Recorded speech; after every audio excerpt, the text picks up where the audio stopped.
Ya, pemirsa, saat ini saya sudah bersama dengan Pak Maulana Yusran, Sekretaris Jenderal Perhimpunan Hotel dan Restoran Indonesia atau PHRI. Selamat sore, Pak Maulana. Selamat sore. Iya, ini memang sudah ada kebijakan larangan mudik dan berdampak tentunya ya terhadap sektor pariwisata. Analisa Anda, Pak Yusran? Ya, tentu kalau kita bicara larangan mudik dikaitkan dengan sektor usaha hotel dan restoran, tentu kebijakannya tentu pasti akan bertentangan ya, karena memang hotel dan restoran itu pada saat momentum atau season daripada mudik tersebut adalah momen yang cukup besar setiap tahunnya yang bisa menumbuhkan kalau di hotel itu okupansi dan juga di restoran itu tentu penjualannya akan meningkat pada saat momentum tersebut. Nah, tentu dengan adanya larangan mudik pasti sudah bisa dipastikan akan terdampak. Namun kita juga melihat kan sekarang situasi emang angka COVID-nya juga sedang meningkat ya. Nah, ini yang jadi permasalahannya kan ada di sana. Iya, ini tentunya kan dengan adanya kebijakan staycation ini setidaknya sedikit banyak bisa membantu Pak untuk yang berada di dalam kota, industri pariwisata yang berada di dalam kota. Kalau kita bicara staycation itu tidak tidak semua destinasi bisa menggunakan pola staycation. Namun kalau untuk DKI Jakarta itu sangat bermanfaat tahun ini. Karena kita tahu kalau setiap liburan mudik atau lebaran, DKI Jakarta itu pasti yang isinya semuanya mayoritas adalah pendatang, penduduknya tentu mereka akan melakukan perjalanan mudik. Sehingga sangat tidak menguntungkan juga untuk DKI Jakarta di momentum mudik tersebut. Nah, dari saat ini karena mudik itu dilarang, tentu potensi untuk adanya staycation di Jakarta itu cukup baik ya, cukup besar. Namun itu tidak bisa dipukul rata atau disamakan di daerah-daerah lain. Seperti saya kasih contoh aja Bali. Bali kalau kita buat program staycation, kalau nggak ada pendatang juga nggak akan ada yang juga yang nginap orang Bali nginap di hotel. Nah, itu juga terjadi di berbagai daerah lainnya. Tidak semua daerah itu cocok untuk yang namanya staycation, kecuali daerah-daerah yang merupakan destinasi dari bisnis ya, bisnis tourism, atau banyak penduduknya adalah penduduk pendatang di situ. Seperti yang saya paham itu DKI Jakarta, mungkin juga seperti Makassar, juga mungkin di Surabaya dan seterusnya gitu. Kalau begitu apa upaya-upaya ataupun strategi-strategi yang saat ini dilakukan oleh khususnya PHRI untuk menyiasati adanya atau dampak dari larangan mudik ini, Pak Maulana?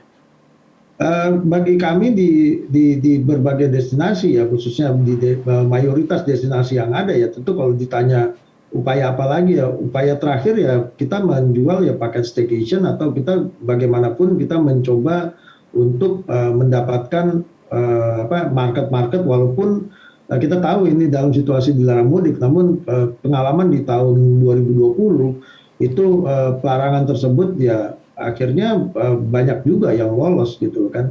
Nah, namun walaupun kita bicara tidak akan banyak itu, tapi paling tidak masih berupaya untuk mengisi dari keterkosongan dari reservasi yang ada saat ini. Itulah upayanya. Selain itu saya rasa tidak akan ada lagi upaya yang lain selain staycation yang tadi saya katakan. Tidak semua daerah bisa memanfaatkan program staycation tersebut.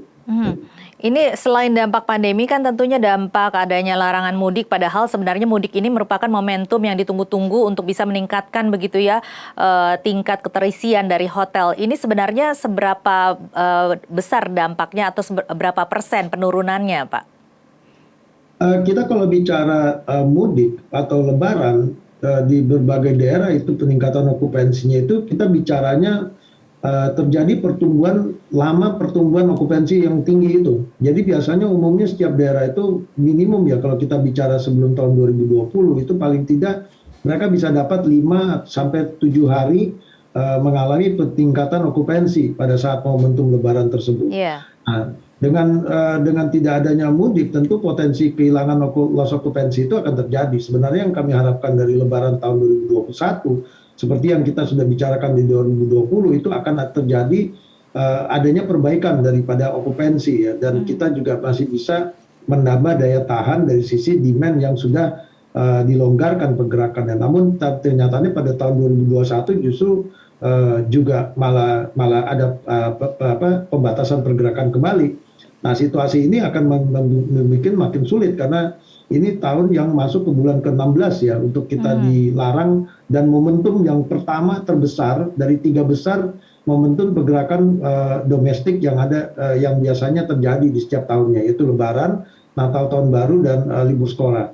Nah, yang Lebaran ini yang terbesar. Nah, Lebaran ini sudah hilang, tentu kita akan agak sedikit tidak terlalu optimis ya untuk menutup okupansi di tahun ini akan lebih baik daripada tahun 2020 kemarin gitu. Baik, ini tingkat keterisian hotel atau tingkat okupansi ini kan merupakan salah satu cerminan begitu ya dari dampaknya terhadap industri perhotelan begitu, dari pandemi, kemudian juga dari larangan mudik. Mungkin bisa Anda jelaskan dari tahun lalu di waktu yang sama dengan tahun ini seperti apa gambarannya, Pak?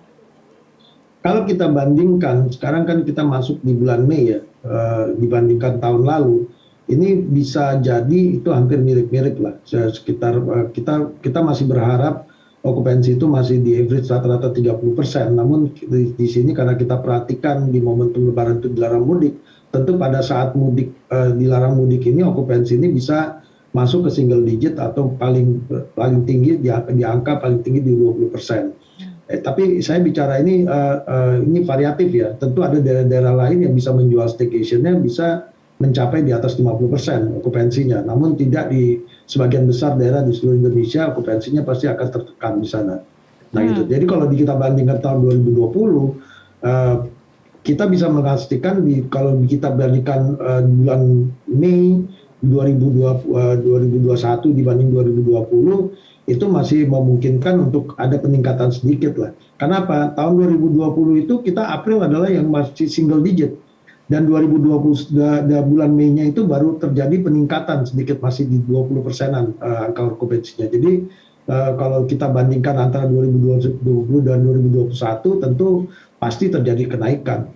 Namun kalau kita melihat hotel itu tidak hanya dari tingkat okupansi saja, namun juga harus dilihat dari berapa harga jual per malamnya yang sudah selama ini sudah turun sebenarnya dari 2020 itu sebesar 30-40%, dan itu akan terus tertekan di tahun 2021 dengan okupansi yang cukup rendah dan kompetisinya cukup besar. Iya, tentunya memang ini berbagai kalangan juga mendorong adanya insentif begitu ya diberikan oleh pemerintah, dan memang sudah diberikan ya Pak oleh pemerintah bagi para pelaku usaha di sektor pariwisata dan juga ekonomi kreatif yang kinerjanya tentunya memiliki dampak terbesar begitu dari pandemi maupun juga dari larangan mudik ini. Seperti apa realisasinya sampai sejauh ini, Pak? Kita menerima insentif itu tahun 2020. Tahun 2020 itu kita ada bentuknya pengembalian pajak hotel dan restoran, itu bentuknya dana hibah pariwisata. Itu alhamdulillah itu sangat terbantu ya. Kemudian yang kedua adalah dalam bentuk potongan pajak badan ya, pajak PPh 25 itu sebesar 70%, kemudian juga insentif listrik dan tenaga kerja juga kita mendapatkan BLT walaupun itu tidak terlalu maksimal ya sebenarnya. Dan beberapa hal lain lagi seperti dari restrukturisasi terhadap kewajiban perbankan. Namun di tahun 2020 saat ini yang kita dapat yang baru bisa tereksekusi itu adalah restrukturisasi dari PUJK 48 ya tahun 2020. Jadi perpanjangan semua masih berproses untuk mendapatkan restrukturisasi tersebut. Nah kalau yang lain-lain itu masih dalam program adalah program PEN terhadap modal kerja. Namun di sisi lain modal kerja yang ditawarkan oleh pemerintah itu adalah bantuan modal kerja melalui perbankan. Yang di sisi lain di dalam faktanya memang agak kesulitan juga pelaku usaha untuk mendapatkan modal kerja melalui perbankan. Kenapa? Karena saat ini kondisi hotel dan restoran itu justru cash flow-nya hilang. Dan satu lagi juga resiko bisnisnya itu juga cukup besar, dan kita tidak bisa memprediksi demand kita. Di mana 3 hal tersebut adalah menjadi satu indikator bagi perbankan untuk kehati-hatian dalam memberikan kredit kepada debiturnya untuk supaya tidak terjadinya modal hazard. Jadi memang agak rumit ya. Kemudian pemerintah juga melalui PNPR 32 memberikan memberikan penjaminan lah kepada Horeca, sektor Horeca. Namun kami melihat juga penjaminan itu tidak semudah yang dibayangkan juga, karena kan penyaluran melalui LPI itu kan kita harus melakukan rating. Sementara buku hotel dan restoran itu, Horeca itu sebenarnya sudah rusak dari tahun 2020 karena adanya pandemi. Jadi sampai saat ini apa yang dirasakan, yang sudah direalisasikan, yang sudah dirasakan oleh industri perhotelan dan pariwisata secara konkret? Tahun 2021 kita belum yang baru Belum kita ada. rasakan ya baru restrukturisasi itu yang kita jalankan. Baik. Gitu. Baik Pak Maulana, kami akan lanjutkan lagi perbincangannya, tetapi kita harus jeda dulu. Pemirsa tetaplah bersama kami, Dialog Nusantara Petang akan kembali usai jeda berikut ini.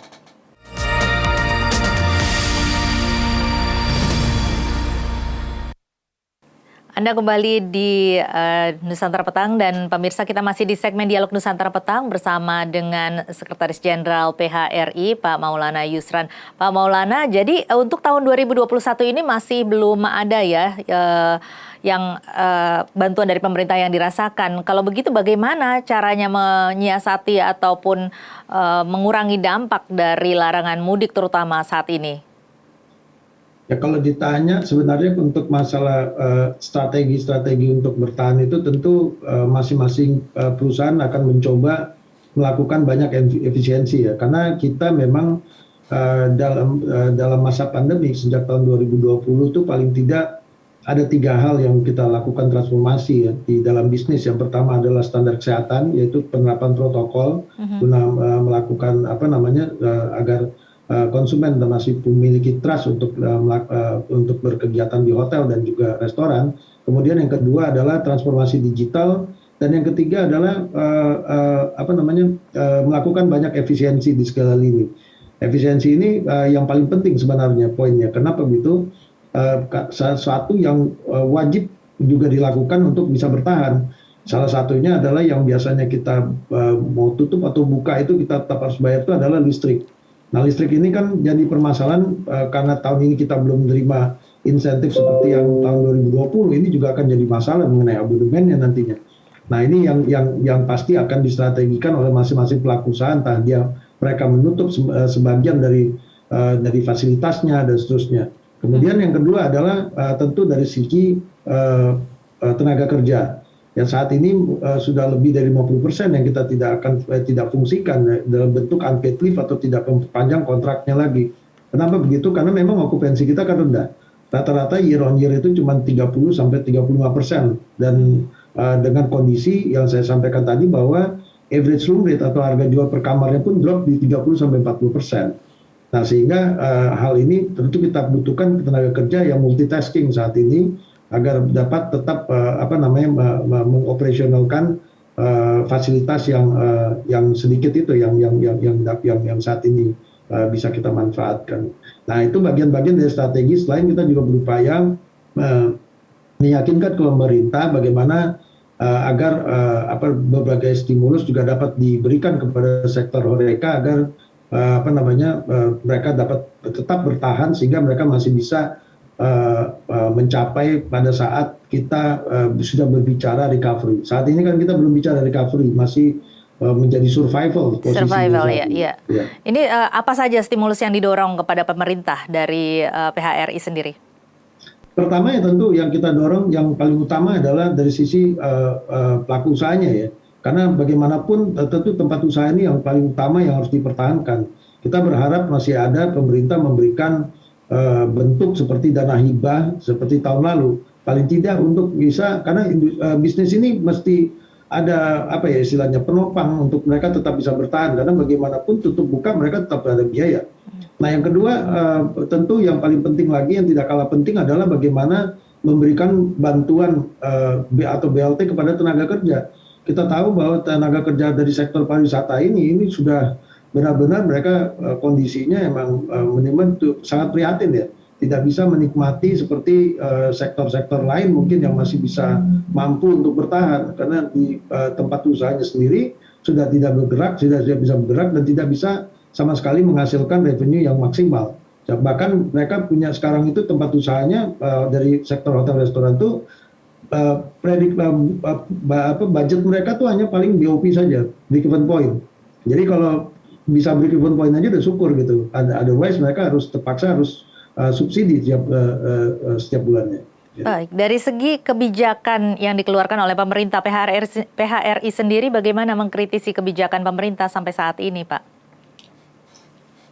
Sangat dilematis ya. Pertama, memang kami itu berharap sejak tahun lalu itu kita sudah bicara perimbangan antara ekonomi dan pemulihan daripada COVID yang terjadi saat ini.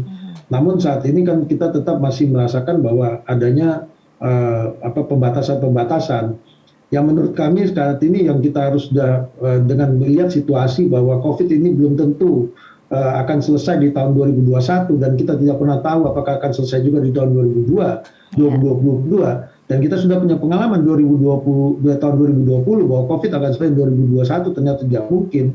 Tentu yang satu-satunya yang harus kita galakkan di sini adalah bagaimana kita melakukan campaign atau perubahan perilaku di masyarakat.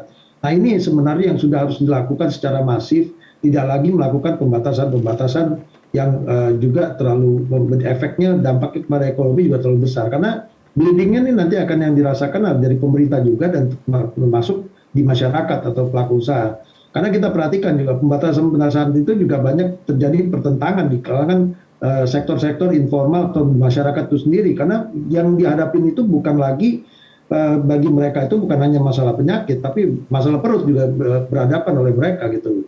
Mereka disuruh diam di rumah sementara mereka juga harus hidup. Ini juga menjadi satu polemik.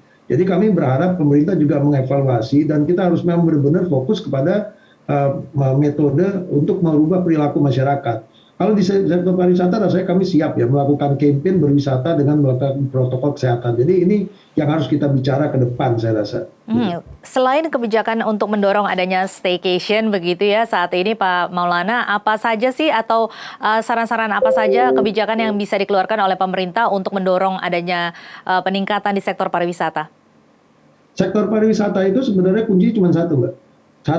Yang paling penting itu adalah jangan ada pembatasan pergerakan. Kalau udah ada pembatasan pergerakan, apapun programnya kita nggak bisa tidak bisa lakukan. Itu sudah kita tes, kita trial tahun 2020. Seperti contohnya adalah staycation tadi. Staycation saya katakan hanya wilayah-wilayah tertentu yang bisa bermanfaat di situ. Khususnya daerah-daerah yang bisnisnya cukup besar seperti DKI Jakarta, ya kota-kota besar ya, sebagian besar di Pulau Jawa, tapi tidak pada destinasi pariwisata.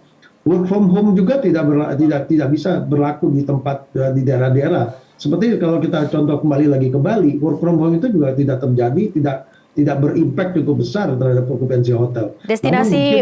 Destinasi wisata yang paling terdampak saat ini di mana saja, Pak? Paling utama adalah Bali Bintan, karena Bali itu adalah penyumbang Wisman sebenarnya 7 juta ya setiap tahunnya. Nah ini okupansi hotel itu kontribusinya dari Wisman. Sehingga kalau Wisman itu belum ada, ini juga akan menjadi problem bagi Bali. Jadi mereka paling tinggi okupansinya hanya di 30%. Nah kami juga berharap ini ada satu program khusus ya kalau DKI Jakarta ada repatriasi.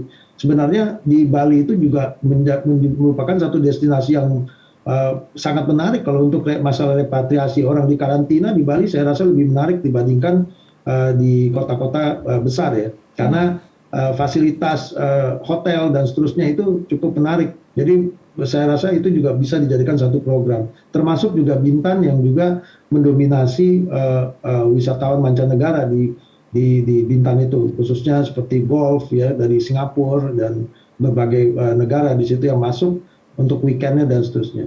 Iya, Anda tadi mengatakan bahwa dengan adanya kebijakan yang terlalu ketat ini tentunya akan semakin memberikan dampak yang lebih parah terhadap sektor pariwisata dan tentunya akan memberikan dampak juga terhadap kemajuan perekonomian. Tetapi ini seperti yang Anda katakan juga bahwa ini merupakan hal yang dilematis begitu ya Pak, karena secara jangka panjang kan ketika nanti kebijakannya terlalu dilonggarkan maka akan berdampak terhadap kesehatan di mana juga akan nantinya akan berujung pada perekonomian juga dampaknya. Nah ini kebijakan seperti apa yang bisa Anda sarankan kepada pemerintah supaya bisa lebih tepat sasaran dan juga lebih efektif supaya berjalan selaras antara di sektor kesehatan dan juga bisa memajukan perekonomian?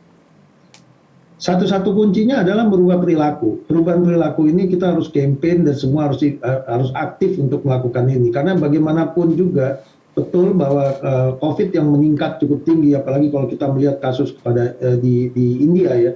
ini juga tidak baik bagi negara dan bagi masyarakat, juga tidak bagus juga buat ekonomi. Namun bagaimanapun kita harus bisa, ya bukan pilihan yang cukup baik ya, dan bukan pilihan yang kita susah memilih pilihan yang tepat yang mana, karena satu dihadapkan dengan masalah penyakit, yang kedua dihadapkan masalah finansial. Nah tentu negara juga akan berpikir ke situ, seperti Pak yakin saya Pak negara itu sekarang juga dengan posisi yang sudah cukup berat ya, dengan bleeding di keuangannya, apalagi di masyarakat. Nah ini kan tentu gejolak ini yang harus diambil satu kebijakan yang memang pas, yaitu tetap kita harus berpikir masalah ekonominya dan juga masalah penyakitnya. Nah, tapi kalau yang ada di pemahaman kami, perubahan perilaku ini sudah harus mutlak gitu. Nah, ini bagaimana menyadarkan semua lini, sebenarnya kayak seperti PPLKM Mikro itu kan sudah ke berbagai, sudah masuk ke ranah-ranah yang sektor ini yang paling lingkup, yang paling kecil sebenarnya. Namun apakah itu efektif para pemangku kebijakan yang bisa mengawal untuk perubahan masalah perilaku seperti apa yang diharapkan?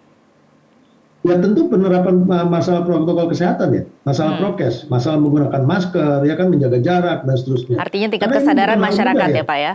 Ya, ini bukan hal mudah. Begitu masyarakat tersebut dia kembali ke rumahnya, kalau di lingkungan padat penduduk, ini bukan masalah yang sangat mudah juga untuk menerapkan 3M tadi. Baik, Gitu. baik Pak Maulana, terima kasih banyak sudah bergabung bersama kami di Dialog Nusantara Petang. Sehat selalu Pak. Ya, sama-sama Mbak. Terima kasih.